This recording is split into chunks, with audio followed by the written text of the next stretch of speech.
Nombreux sont ceux qui ont fait irruption sur ces hautes terres. Certains avec l'intention de les conquérir, d'autres pour y séjourner le temps d'un voyage ou pour y faire du commerce.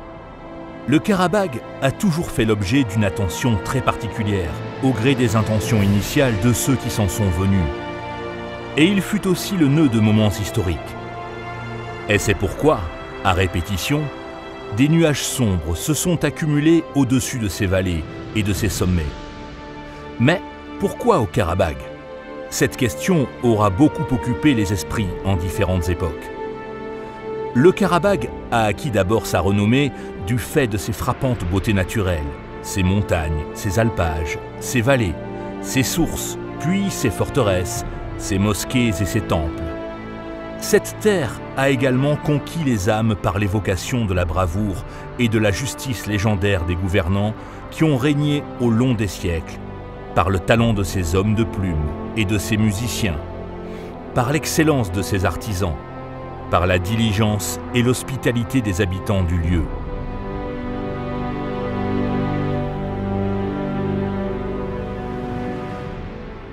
Le Karabagh, l'héritage de nos ancêtres.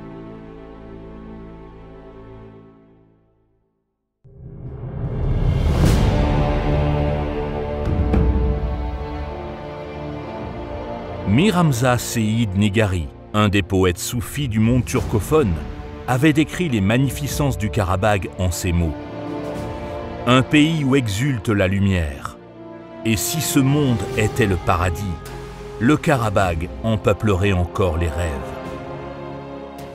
Le mot Karabagh provient de la combinaison des mots gara, noir, et bag, jardin, en turc d'Azerbaïdjan.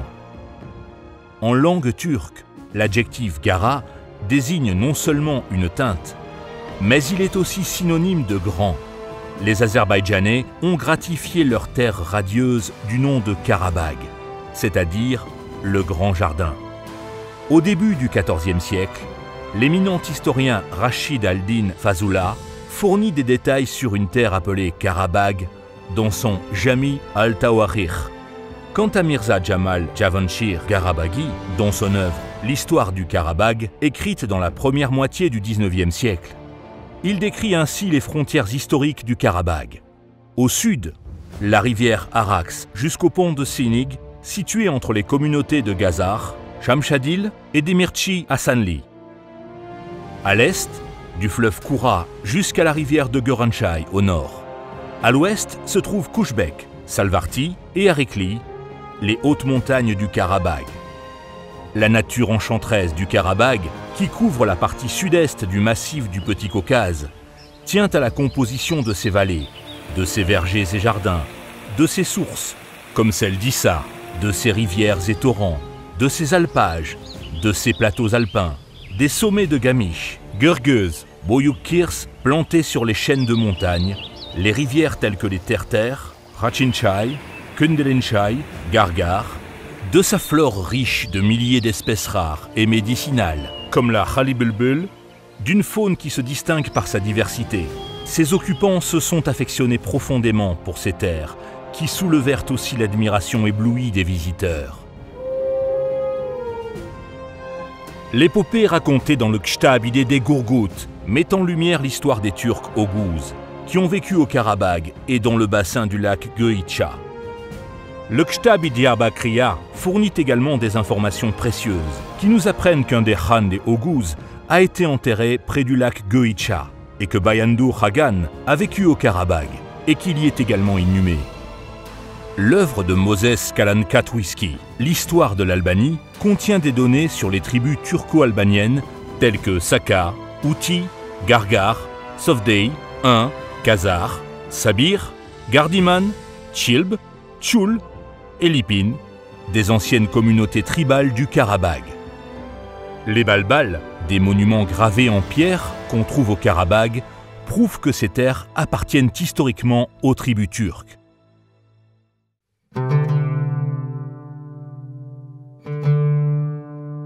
Le premier milieu connu d'habitation sur le territoire de l'Azerbaïdjan se trouve dans la vallée de Gourouçay, située dans les régions de Rojavend et Fuzuli. Les hommes des anciens temps y ont vécu 1,5 million d'années avant notre ère. Dans la grotte d'Azir, située dans la vallée de Guruchai, a été découvert un os de la mâchoire inférieure d'une femme présente à cet endroit il y a 350 à 400 000 ans. Après que la région a été envahie par l'Arménie, la grotte d'Azir s'est transformée en un site de fouilles pour expéditions archéologiques illégales. Les fouilles archéologiques avaient révélé que la culture urbaine la plus ancienne du Caucase se trouvait à Uzerlik Tepe, à l'est d'Agdam, au Karabagh. Le squelette d'un cheval, découvert dans le Kougan de Borsunlu, relevant de la culture Khojaly Gedebey et datant du XIIe-XIe siècle avant Jésus-Christ, appartient aux ancêtres du cheval de la race Karabagh. Les découvertes archéologiques mises au jour dans la région du Karabagh prouvèrent que les porteurs de cette même culture avaient vécu sur ces territoires depuis des milliers d'années et que les Arméniens n'y étaient venus que bien plus tard, tant dans le Caucase qu'au Karabagh. La plupart des anciens auteurs, ainsi que d'éminents savants contemporains en études arméniennes, comme Mar, Adjarian, Adonis et Abeghan, ont en effet établi que les Arméniens avaient émigré en Asie mineure à partir des Balkans.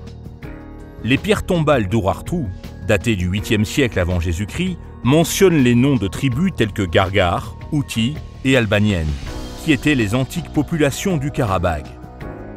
Bien que les Ouartiens se soient emparés des rives du lac Goïtcha, ils avaient échoué à conquérir le Karabagh. Au début du 7e siècle avant Jésus-Christ, les terres azerbaïdjanaises se sont unies pour la première fois dans le cadre de l'État d'Ich-Oghuz scythique. Le roi scythe Iskapay a fait du Karabagh la province centrale de son État. Après la mort d'Alexandre le Grand, en 323 avant Jésus-Christ, son empire, qui s'étendait des Balkans à l'Indus, s'est désagrégé et plusieurs nouveaux États ont émergé. L'Albanie du Caucase, au nord de l'Azerbaïdjan, était l'un de ces États. Le territoire du Karabagh était l'une des provinces majeures de cet État. Au début du Moyen Âge, le territoire du Karabagh faisait partie de l'État d'Albanie du Caucase. Il comprenait les provinces d'Artsakh, d'Outi, de Païtakaran et la partie orientale de la province de Siounik. Artsakh couvrait la partie montagneuse du Karabagh. Houthi se situait dans les plaines du Karabagh, Païtakaran renfermait Beylagan et une vaste zone le long de la rivière d'Arax. Le toponyme Artsakh fait référence aux Sakas turcs qui ont régné sur ces terres dans les temps anciens et qui signifie le Saka courageux. Au début du IVe siècle, le christianisme a été proclamé religion officielle en Albanie sous le règne du souverain Urnahir. En 488, Vachagan III le Pieux a tenu un conseil œcuménique dans l'église d'Alouen, sur le territoire actuel d'Agdam, au cours duquel plusieurs lois sur le christianisme ont été adoptées. Moses Kalankatwiski écrit qu'au milieu du 5e siècle, le roi d'Albanie Vache II a proclamé capitale du pays la ville de Partav, l'actuelle Barda, située dans la province d'Houthi. Le centre politique de l'Albanie s'est déplacé de Gabala à Barda. Le catholicos Élie, chef de l'église arménienne située à Dvin, trompant le calife arabe, a réussi à faire assassiner le catholicos albanien Nerses Bakour et à soumettre temporairement l'église albanienne indépendante à la domination de l'église arménienne. Lors de ces événements, nombre de précieux ouvrages en langue albanienne sur l'histoire du Karabagh, issus des bibliothèques de l'église albanienne, ont été jetés dans la rivière de Terre. Les dirigeants albano-chrétiens locaux avaient apporté dans la région un soutien actif au mouvement Khouramit, qui fut la plus forte rébellion contre l'occupation arabo-islamique de l'Azerbaïdjan à laquelle dut faire face le califat. Au 9e-13e siècle, le Karabagh fut l'une des provinces les plus importantes des États des Sadjides, des Salarides, des Shedadides, des Seldjoukides, des Atabey et des Ilkhanides. Les Saljides avaient frappé des pièces de monnaie à Barda. Les Shedadides avaient construit l'illustre pont de Khoudaferin enjambant la rivière Arax. Et c'est du Karabagh que le dirigeant Ilkhanide Ghazan Khan avait proclamé son accession au trône des États mongols de Perse. À la suite de l'effondrement du califat islamique au 9e siècle, les principautés de Siounik et d'Artsakh Khatchin ont fait leur apparition sur le territoire du Karabagh. La principauté d'Arsakh-Rachin, héritière de l'ancien État d'Albanie du Caucase, s'est renforcée sous le règne d'Hassan Jalal, au milieu du XIIIe siècle. Lors de sa campagne en Azerbaïdjan, Tamerlan, l'un des dirigeants les plus puissants du monde turc, avait choisi le Karabagh comme lieu de résidence. Au XVe siècle, le Karabagh était l'une des principales provinces des États de Gara-Goyunlu et Dag-Goyunlu. Sur l'ordre du dirigeant des Gara-Goyunlu, Jahan-Shah, le titre héréditaire de Melik avait été attribué à la descendance de Hassan Jalal, alors prince régnant sur les domaines de l'Arsakh-Rachin. Avant le déplacement du catholique ossa arménien de Cilicie à Etchmiadzin, dans le Caucase du Sud, en 1441, il n'y avait eu aucune colonie arménienne dans cette région. Dans la première moitié du XVIe siècle, l'un des 4 gouvernorats que l'État safavide avait créé sur le territoire de l'Azerbaïdjan était le gouvernorat de Karabagh, dont le centre était la ville de Ganja. Le Shah Ismaïl Ier, fondateur de l'État safavide, avait nommé gouverneur du Karabagh un représentant de la dynastie des Kadjars. En cas d'attaques ennemies, la cavalerie du Karabagh combattait dans les premiers rangs de l'armée safavide. Au terme de la guerre entre Safavides et Ottomans, en 1578-1590, le territoire du gouvernorat du Karabagh sera intégré dans la zone d'occupation ottomane. Selon les recensions rédigées pendant la période de domination ottomane, le territoire de la province de Karabagh comprenait 7 sanjaks et 36 districts. Plus tard, le Shah séfévide Abbas Ier libérera le Karabagh de l'occupation ottomane. 122 000 personnes, dont 80 300 Turcs d'Azerbaïdjan, 37 800 Albaniens chrétiens et 3 700 Kurdes, vivaient au Karabagh au moment où il est de nouveau passé sous l'autorité ottomane, dans les années 20 du XVIIIe siècle. En 1736, Nadir Khan Afshar châtira le gouvernorat du Karabagh, qui avait protesté contre lui lors de son couronnement dans la plaine du Mougan. Il a soustrait les territoires de Gazar, de Borchali et de Shamshadil du territoire du Karabagh, puis les a transférés au Shamshadil, avant de les annexer au royaume de Kartli.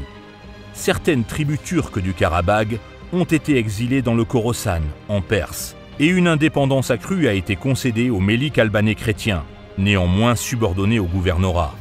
Au lendemain de l'assassinat de Nadir Shah, en 1747, l'empire qu'il avait constitué s'est désagrégé, et de nombreux khanats, sultanats et mélikliks ont émergé sur le territoire de l'Azerbaïdjan.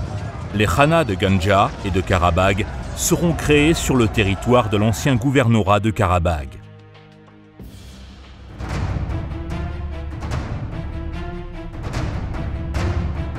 Panakkali Bey Javanchir, un des illustres hommes d'État de l'Azerbaïdjan, était né dans le village de Sarijali, au Karabagh. Selon l'œuvre de Mirza Jamal Javanchir Garabaghi, l'histoire du Karabagh, Panakkali Bey, connu pour ses exploits militaires, avait servi Nadir Khan en son temps et avait occupé de hautes fonctions. Plus tard, après une brouille avec Nadir Shah, il avait été contraint de quitter sa patrie natale. De retour au Karabagh après l'assassinat de Nadir Shah, Panakkali Bey fondera le Khanat du Karabagh en 1748. La population du Khanat était principalement composée de tribus d'origine turque, comme celles des Javanchir, Bayat, Ziadoglular, Irmidörler, Otuzikiler, Kabirli, Konali et Baharli.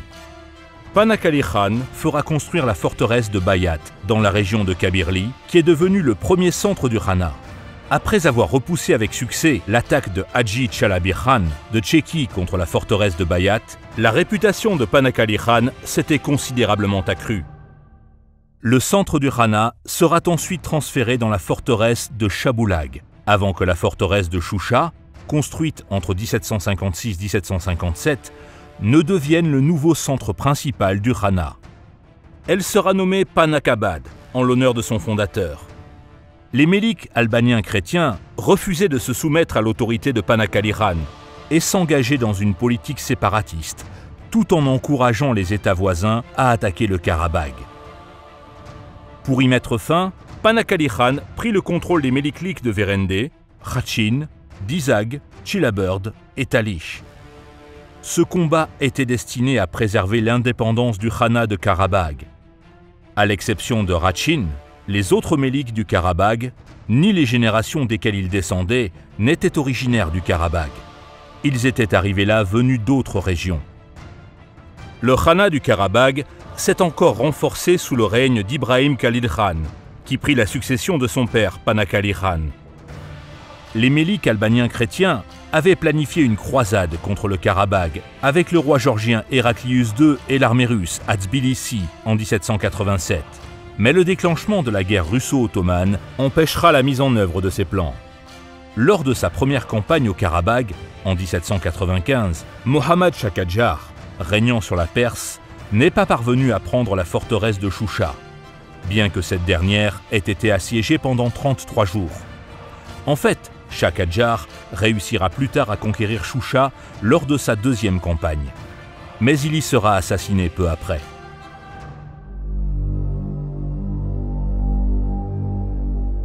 Le 14 mai 1805, le commandant des troupes russes au Caucase, Tsitsianov, et le souverain du Karabagh, Ibrahim Khalil Khan, ont signé le traité de Korekchai, qui plaçait le Khanat sous le patronage de la Russie. C'est ainsi qu'ont commencé les tragédies qui se poursuivent jusqu'à ce jour. En 1806, Ibrahim Khalil Khan et les membres de sa famille furent tués dans un lieu appelé Khan Bagi par le major russe Lysanevitch, alors commandant de la garnison russe à Choucha. Ainsi, la Russie a-t-elle violé elle-même les dispositions du traité qu'elle avait signé. Après cela, Merdigulu Khan, le fils d'Ibrahim Khalil Khan, sera reconnu Khan du Karabagh par la Russie. Selon les termes du traité du Gouloustan, signé le 12 octobre 1813 entre l'Empire russe et l'État des Gadjars, l'annexion du Khanat du Karabagh à la Russie, tout comme les autres Khanats du nord de l'Azerbaïdjan, a été juridiquement confirmée. Le Khanat du Karabagh sera ensuite aboli en 1822 et une administration militaire le remplacera. Un général d'origine arménienne, Valerian Madatov, est chargé de gouverner la province. Cette nomination facilitera la mise en œuvre de la politique d'installation des Arméniens dans le Karabagh. En fait, le tsar russe Pierre Ier, dit le Grand, auteur de ce plan d'installation des Arméniens dans le Caucase, avait signé un décret dans ce sens le 10 novembre 1724, mais son décès en avait empêché la réalisation. Selon les résultats du recensement de la population effectué en 1823 sur ordre de Yermolov, le commandant en chef des troupes russes dans le Caucase, sur 20 095 familles vivant dans la province du Karabagh, 15 729 avaient été enregistrées comme azerbaïdjanaises et 4 336 comme arméniennes. La plupart des familles enregistrées comme arméniennes étaient des Albaniens, grégorianisés et arménisés. D'après le traité de Turkmenchai conclu le 10 février 1828 entre l'Empire russe et l'État persan des Gadjars, les Arméniens vivant en Iran se voient accorder le droit de passer librement sous la domination russe. Gazaros Lazarian, un colonel russe d'origine arménienne qui dirigeait le processus d'installation des Arméniens venus de l'Azerbaïdjan du Sud, en Perse, disait dans son appel aux Arméniens « Vous y trouverez une nouvelle patrie peuplée de chrétiens. Dépêchez-vous, le temps est cher. Même si vous subissez de petites pertes, vous y réussirez dans les plus brefs délais et pour toujours. » En 1978, à l'occasion des célébrations du 150e anniversaire de leur installation au Karabagh, ils avaient érigé un monument portant l'inscription « Maraga 150 » dans le village de Maragachen, dans les environs de Mardakert. Ce monument a été délibérément détruit avant le début de la réactivation du conflit au Karabagh. Dans les années 1828-1830, plus de 40 000 Arméniens en provenance d'Iran ont été installés dans les provinces d'Irevan, du Nakhchivan et du Karabagh. Après le traité d'Andrinopol, signé à l'issue de la guerre russo-turque de 1878, environ 90 000 Arméniens venus de l'Empire ottoman ont été installés sur les territoires d'Irevan, de Ganja, du Karabagh, à Tbilissi et du Borchali. Dans son ouvrage intitulé « Une nouvelle menace contre la présence russe dans la Transcaucasie », Chavrov souligne que plus d'1 million d'Arméniens sur 1 300 000 vivant dans le Caucase du Sud avaient été transplantés par l'Empire russe à différentes époques. Par un décret du tsar russe, en date du 11 mars 1836, l'Église apostolique albanienne a été intégrée au diocèse arméno-grégorien du Karabagh, nouvellement créé et subordonné au Catholicosat d'Etchmiadzin. Cependant, dans un passé qui n'est pas si lointain, au début du XVIIIe siècle, la population chrétienne du Karabagh se présentait comme albanienne, et non pas comme arménienne, dans sa lettre au tsar russe Pierre Ier. Par la subordination de l'Église apostolique albanienne au Catholicos d'Echmiadzin, le processus d'arménisation de la population albanaise du Karabagh était entré dans sa phase finale. En 1840, à la suite des réformes administratives imposées par la Russie tsariste, la province du Karabagh s'est transformée en Gaza de Choucha. Elle a d'abord été annexée à la nouvelle région de Caspie, puis dans un deuxième temps, aux provinces de Chamakhi et de Bakou. Après la création de la province de Yelizavetpol en 1867, le Gaza de Choucha y sera intégré. En 1883, deux nouveaux Gazas, ceux de Javanchir et de Jabraïl, ont été formés sur le territoire du celui de Choucha. Le Karabagh fut au cœur des émeutes de masse qui ont éclaté en 1905 et qui sont entrées dans l'histoire sous le nom de guerre arméno-tatare. Lors des sanglants affrontements de Choucha, du 16 au 21 août 1905, des groupes d'irréguliers paramilitaires arméniens, avec le soutien des Cosaques russes, dépendant des organisations terroristes arméniennes Enchak et Dashnak-Tsoutchoun, ont assassiné des centaines d'Azerbaïdjanais avec une cruauté sans précédent et ont incendié leurs maisons.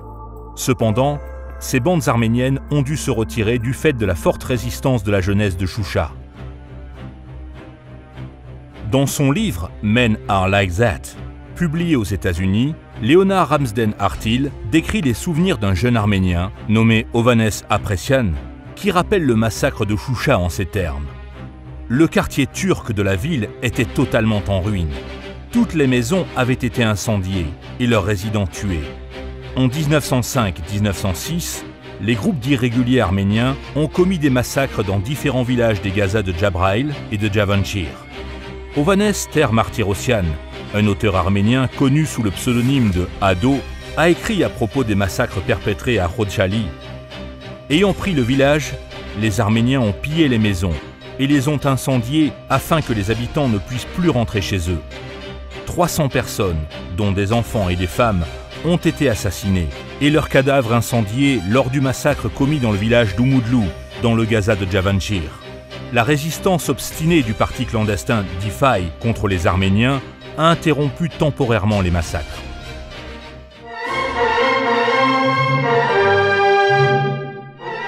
Le 28 mai 1918, après plus d'un siècle d'oppression coloniale de la Russie, le peuple azerbaïdjanais a rétabli un État indépendant en Azerbaïdjan du Nord.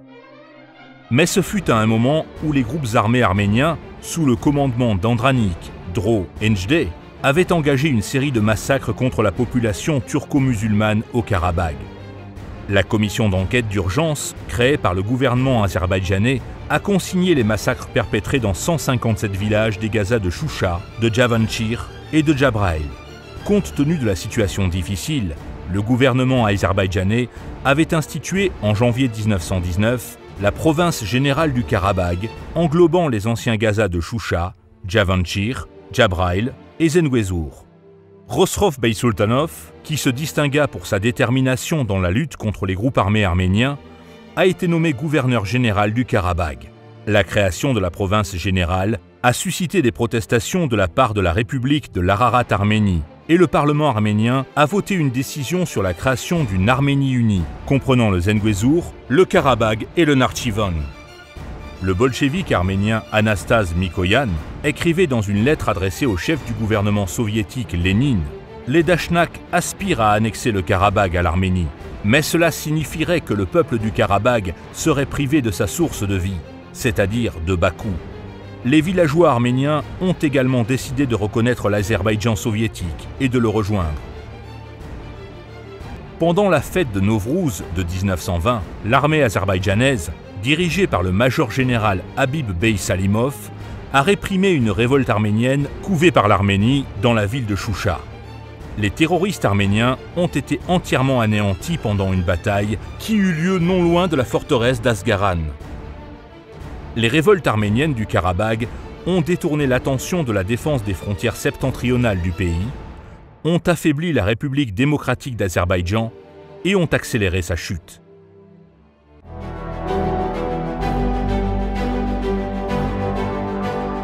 Les événements autour du Karabagh sont entrés dans une nouvelle phase à la suite de l'invasion de l'Azerbaïdjan du Nord par les troupes de la Nouvelle-Russie soviétique et de l'effondrement de l'État indépendant d'Azerbaïdjan le 27 avril 1920. L'Arménie a revendiqué la région montagneuse du Karabagh dès les premières années de l'instauration de la domination soviétique. Au début de juin 1920, des révoltes contre l'agression soviétique ont éclaté à Terter, Agdam et Choucha. Bien que ces rébellions dirigées par le général Nouri Pacha, avec le soutien des unités de l'armée azerbaïdjanaise, aient été couronnées par un certain nombre de victoires contre les forces unies bolcheviques d'Ashnak au Karabagh, elles ont été anéanties peu après. Le 5 juillet 1921, le bureau du Caucase du Parti communiste russe a décidé de maintenir le Karabagh comme partie intégrante de l'Azerbaïdjan. Avec la création de la province autonome du Haut-Karabagh, le 7 juillet 1923, le Karabagh a été divisé artificiellement en régions montagneuses et Aran. Le bourg de Khankendi, au centre de la province, a été rebaptisé Stepanakert, en l'honneur de Stepan Shahumyan, organisateur du génocide de mars 1918 à Bakou. Bien que le dirigeant de l'Arménie soviétique, Arutyunov, se soit adressé en novembre 1945 à Staline pour obtenir l'annexion du Haut-Karabagh à l'Arménie, son rêve ne put se réaliser, et ceci grâce à la fermeté des dirigeants de l'Azerbaïdjan soviétique. La proposition du catholicos d'Echmiadzin, Vazgen Ier, d'annexer le Haut-Karabagh à l'Arménie lors de sa visite à Bakou en 1958 avait également été rejetée par les dirigeants azerbaïdjanais. Ce fait confirme une fois de plus que l'Église grégorienne arménienne a toujours soutenu financièrement et idéologiquement la séparation des terres historiques des Azerbaïdjanais, y compris celle du Haut-Karabagh. Les responsables de l'Arménie soviétique accusèrent ensuite l'Azerbaïdjan de mener une politique discriminatoire vis-à-vis de la population arménienne du Haut-Karabagh et pointaient le fait que cette province autonome serait en retard par rapport aux autres régions de l'Azerbaïdjan. En fait, le Haut-Karabagh possédait tous les éléments de base de l'autonomie. La construction de l'aéroport de Khojaly, du barrage de Sarsang, du gazoduc Yevlar-Khankendi, de la voie ferrée Bakou-Khankendi, démontrent que les allégations des Arméniens du Haut-Karabagh étaient dépourvues de fondement. Les nationalistes arméniens, profitant de l'affaiblissement de l'Union soviétique et de la destitution de Heydar Aliyev de son poste au sein des organes dirigeants de l'Union soviétique en octobre 1987, ont de nouveau soulevé la question de l'annexion du Haut-Karabagh à l'Arménie. Le 20 février 1988, la session du Soviet des députés du peuple de la région autonome du Haut-Karabagh a pris une décision illégale visant à annexer le Haut-Karabagh à l'Arménie. 2 jours plus tard, 2 jeunes Azerbaïdjanais tombaient sous les coups du terrorisme arménien, devenant ainsi les premières victimes de l'Azerbaïdjan dans un nouveau conflit du Karabagh. Le 1er décembre 1989, le Soviet suprême d'Arménie adopte une décision sur l'annexion du Haut-Karabagh. Le 2 septembre 1991, les séparatistes arméniens annoncent la création de la soi-disant République du Haut-Karabagh. En réponse, le Soviet suprême de la République d'Azerbaïdjan annule le statut d'autonomie du Haut-Karabagh. Après cela, l'Arménie étend ses opérations militaires au Karabagh avec l'appui de forces extérieures et le conflit entre dans une phase de guerre active. Dans la nuit du 25 au 26 février 1992, 613 civils, dont 63 enfants, 106 femmes et 70 personnes âgées, sont tués avec une folle cruauté lors du génocide commis par les unités militaires arméniennes et russes contre la population civile azerbaïdjanaise de Khojaly. En plus, des massacres ont été perpétrés dans le village de Meshali, près d'Asgaran, dans les villages de Malibeyli et Gushchular, près de Choucha, dans le village de Garadagli, près de Khojavend, et dans le village d'Agdaban, près de Kelbedjer. En 1991-1993, les terres historiques de l'Azerbaïdjan, y compris le Haut-Karabagh, et 7 régions adjacentes, dont Lachin, Kelbedjer, Agdam, Fuzuli, Jabraïl, Goubadli et Zengilan, seront occupées par les forces armées arméniennes. La libération du bourg de Horadiz, dans la région de Fuzuli, par l'armée azerbaïdjanaise, marquera un tournant dans la guerre du Karabagh. Le 12 mai 1994, un accord sur le cessez-le-feu est conclu entre l'Arménie et l'Azerbaïdjan. À la suite de ce conflit du Karabagh, 20% du territoire de l'Azerbaïdjan sont occupés.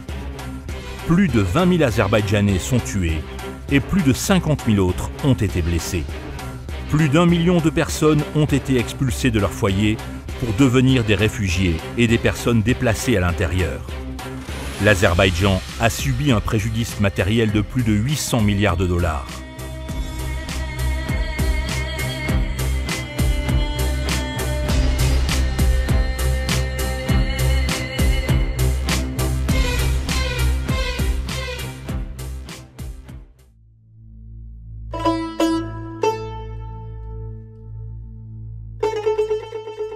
La région du Karabagh a toujours attiré par son riche patrimoine matériel et culturel. Molla Pana Vaguif, Gassim Bey Zakir, Mir Monsieur Navap, Khurshid Banu Natavan, Najaf Bey Vazirov, Suleyman Sani Akhundov, Youssif Vezir Chamanzamilni, Abdourin Bey Akverdiev et de nombreux autres éminents hommes de lettres sont issus de l'environnement littéraire du Karabagh. Les œuvres raffinées de la protectrice des arts et poétesse Khurshid Banu Natavan et de l'éminent calligraphe et musicologue Mir Monsieur Navap chantent leur loyauté et leur fidélité envers ces terres. Pour la fascination magique de ces Mougams, le Karabagh doit beaucoup à Sadiq Jan, originaire de Choucha, qui a créé le tar azerbaïdjanais à 11 cordes, augmentant considérablement les capacités expressives de cet instrument. Dans le même temps, les chanteurs tels que Djabar Garyagdouglu, Mahamad Ketchatchoglu, Seïd Chouchinsky, Zulfou Adigozelov, Sarah Gadimova, Serafet Mamadov, Arif Babayev et Mansoum Ibrahimov nous rappellent le Karabagh. Chaque fois que l'on entend Karabagh Shikestesi, qui sera joué à la fin de ce film, on commémore Isfandiar Aslan Oglu Javanshir, connu sous le pseudonyme célèbre de Khan Chouchinsky.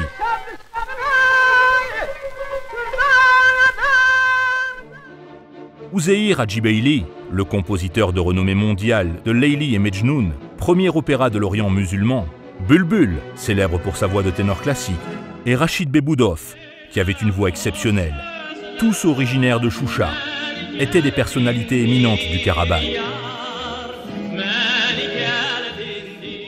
Le dirigeant de l'Azerbaïdjan soviétique, Heydar Aliyev, des personnalités littéraires et culturelles, avait présidé à l'inauguration du complexe de musée-mausolée de Molla Panar Vaguif à Choucha en 1982. Après l'occupation, ce musée-mausolée a été détruit par les Arméniens. Choucha est décrit comme une véritable ville azerbaïdjanaise dans les tableaux du célèbre peintre russe Vereshchagin. Des monuments historiques de l'antique culture Khojaly et des Beys, les mosquées de Guraraga, Mamaï, Saatli, le musée du tapis, des palais, des caravansérails, des cimetières musulmans à Choucha, la mosquée Djouma, le palais de Panarkhan, le musée du pain à Agdam, les ponts de Khoudaferin dans le district de Jabraïl et des centaines d'autres monuments prestigieux du Karabagh sont sur le point de disparaître. La grotte d'Azir est rebaptisée Azor. La forteresse de Chaboulag est présentée comme étant les vestiges de la ville arménienne de Tigranakert. De nombreux monastères albaniens, dont Amaras, à Rojavend, Khodaveng, à Kelbejer, à Goglan, à Lachin, Ganzasar, à Agdere, sont exposés au monde entier comme des monuments et des églises arméniens. L'art de la tapisserie est un métier ancien et enraciné au Karabagh. Parmi toutes les écoles de la tapisserie en Azerbaïdjan, ce sont les tisserands de tapis du Karabagh qui sont parvenus à créer les motifs les plus brillants et les plus vivants. Des tapis du Karabagh, tels que Achmayuma, Mugan, Chalabi, Malibeyli et autres, sont présentés comme des œuvres arméniennes dans un certain nombre de musées dans le monde. La vérité est qu'il n'a jamais existé de tradition du tissage de tapis arménien dans le Caucase. Ce sont les Azerbaïdjanais qui se sont investis de tout temps dans ce métier. Les plats fins de la cuisine karabagiote, qui fait partie intégrante de la cuisine nationale azerbaïdjanaise, ont toujours séduit ceux qui se rendaient dans cette région. Ces plats sont actuellement présentés comme étant arméniens.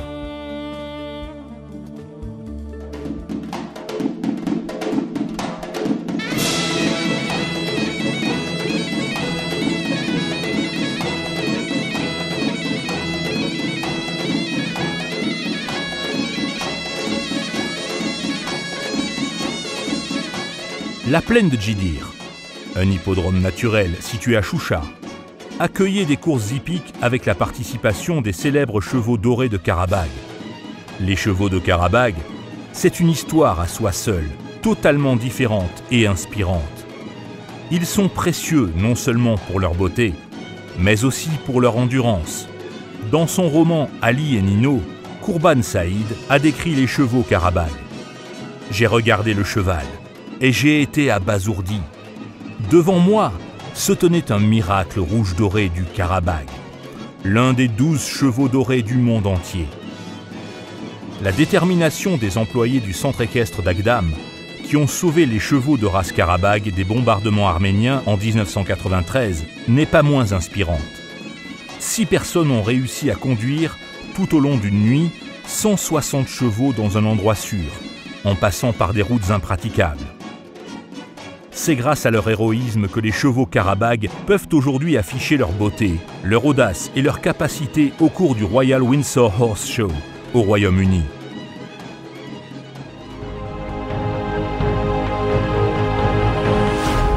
Actuellement, tous les noms de lieux appartenant aux Turcs d'Azerbaïdjan du Karabagh sont arménisés et le patrimoine culturel d'importance internationale du Karabagh est en voie de disparition.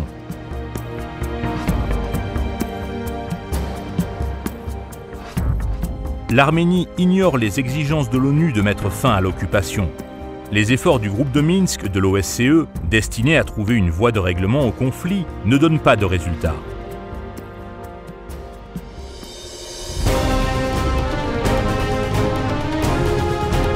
Mais l'espoir ne meurt pas. La puissance croissante de l'Azerbaïdjan et les nouvelles victoires de son armée, celles de l'LTP et de Gunut, le retour amorcé avec Jojug Marjanlı, nous permettent de croire que l'avenir heureux des habitants de cette région est lié à l'Azerbaïdjan. Ce dernier lutte non seulement pour ses terres, mais aussi pour la préservation de sa culture fascinante. Libérée, Oradis a été complètement reconstruite et possède déjà un bel atelier qui fabrique les motifs magiques des tapis du Karabagh. L'équipe de football du Karabagh a ressuscité sur les cendres du stade Imaret d'Agdam et se présente comme un club qui ne peut pas jouer à domicile. Les joueurs de ce club démontrent leurs aptitudes lors des matchs contre les grands clubs de football en Ligue Europa et en Ligue des Champions. En 2016, Jojug Marjanlı a été libéré et soustrait au feu des tirs arméniens. Il est actuellement un bourg totalement reconstruit dont la population continue à s'accroître. Reconstruire au lieu de détruire, redonner vie à ces terres, tel est le message de paix de l'Azerbaïdjan au monde.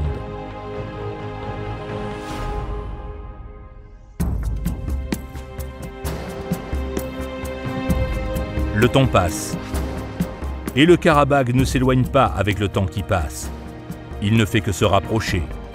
Nous luttons contre le temps et nous ne nous consolons pas de la perte du Karabagh, gardant espoir de dissiper les ténèbres, de lever les drapeaux, de faire l'Adan, de nous promener de nouveau sur ces prairies et dans ces forêts. Nous n'oublions ni ne pardonnons, afin de faire entendre les berceuses des mers sur leurs terres, d'allumer le feu dans ces foyers et de faire retentir à nouveau les Mougams au Karabagh. Parce que le Karabagh est la dernière forteresse. Parce que le Karabagh est l'héritage de nos ancêtres. Mon cœur plane au-dessus du Karabagh. D'une colline à l'autre, un soir de jadis. Dans l'air, la voix du Khan. Karabagh Chikestesi.